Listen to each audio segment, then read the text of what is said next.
does an everyday commute turn into a fatal confrontation?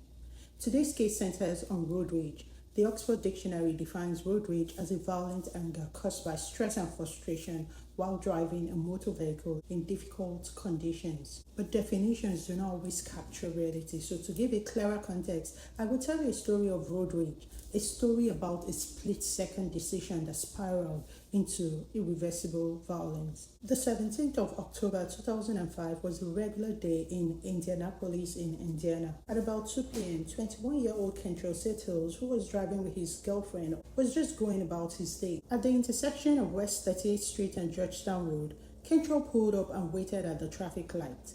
When the light turned green, he honked his horn to alert the driver ahead of him. That driver, who was later identified as Deborah Benefiel, stayed sat at the light.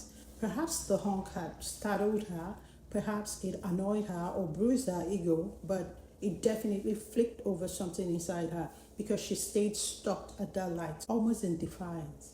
Kentrell, realizing that the car in front of him was not moving, he drove around her and continued on his way. But that simple action further enraged Deborah.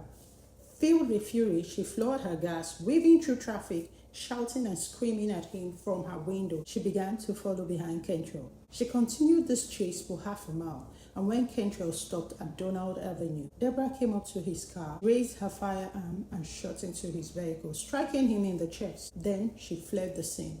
Paramedics arrived shortly thereafter, but there was nothing they could do. That single bullet had shattered the young man's chest. Kentrell was pronounced dead at the hospital. He was only 21.